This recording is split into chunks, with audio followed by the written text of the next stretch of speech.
Everybody, I'm Sally Engelhardt, Grand Prix Dressage rider. Today's tip is how to ride an effective walk. The first thing you want to think about while you're walking is the energy that your horse is using to go forward.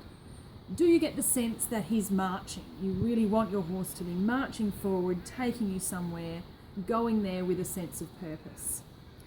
If he doesn't have that energy, you need to get it. The next thing you want to think about, you've got this energized horse, make the connection with him. With your hands, you want to feel both sides of the bit, both sides of the mouth. You want to make sure that the pressure is even in both hands. Think about squeezing the chickens. You want to squeeze the breath out of your chickens. That's the pressure that you need from the hands. The next thing you want to think about in terms of the connection is your seat. You want to make sure that the seat is sitting evenly in the saddle, that the seat bones are even, the same amount of weight in each one. So good connection with the hands, good connection with the seat, and you then want to think about the consistency. Are your reins the same length? Is the connection with your hands, is the contact consistent, or does it change? Do the reins sometimes go floppy? Do they sometimes go a bit tight? You want to be able to have a consistent rein connection with the horse at the same time as having a consistent seat.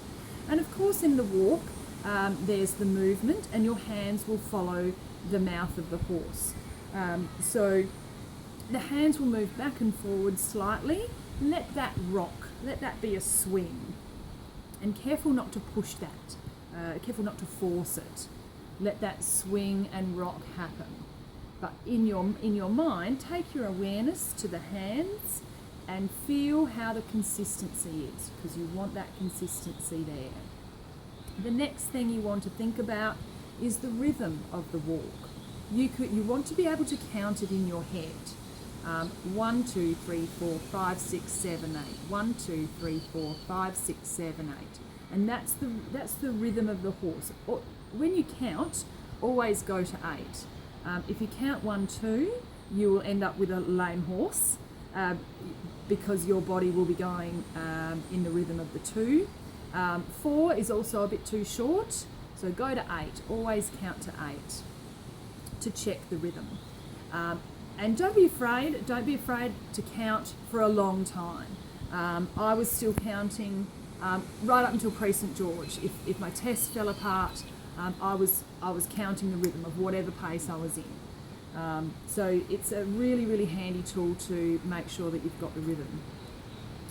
And then you want to think about the relaxation.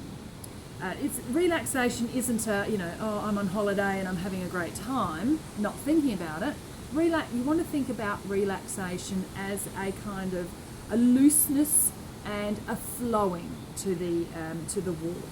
You want to make sure that the horse is loose enough to be able to reach forward with each of his hind legs.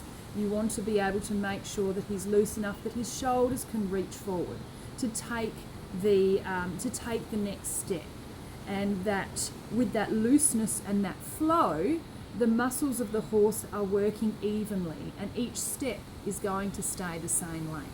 So that's where your rhythm and relaxation starts to come into it. And of course the rhythm and relaxation are taken straight out of the German training scale. Once you've got all of those things, then your walk should be nice and energized, it should be forward, it should be connected, your horse should be listening. Things to avoid.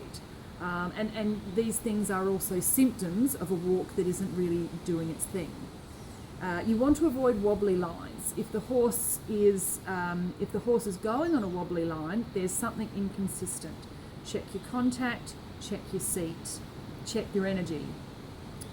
The quicker the horse is taking his steps, the less likely he is to be wobbling. And so that's where the energy comes in. Good energy means you've got straight lines. The other thing you want to avoid is floppy reins. If you set your shoulders, if you set your pec muscles, then you will possibly get floppy reins because you'll be a little bit too stiff. Let that swing happen through your body, and that will help with the looseness and the flow of the walk. The other thing to check for is short, choppy steps, and you can get someone to film you. It doesn't have to be for very long. Get someone to film you for 30 seconds, and you can see if your horse is making short steps or if he's actually tracking up or if he's over tracking. As long as he's tracking up or over tracking, your walk is probably going to be satisfactory. So if you use all of those, take all of those ideas, what you should have is an effective walk that is energized, relaxed, and the horse should be ready for a transition. If you have any questions or you'd like to make a suggestion for a tip in the future, please put your suggestions in the comments below, and we'll pick one of those to do one of the next tips on. Thanks everybody, and I'll see you next time.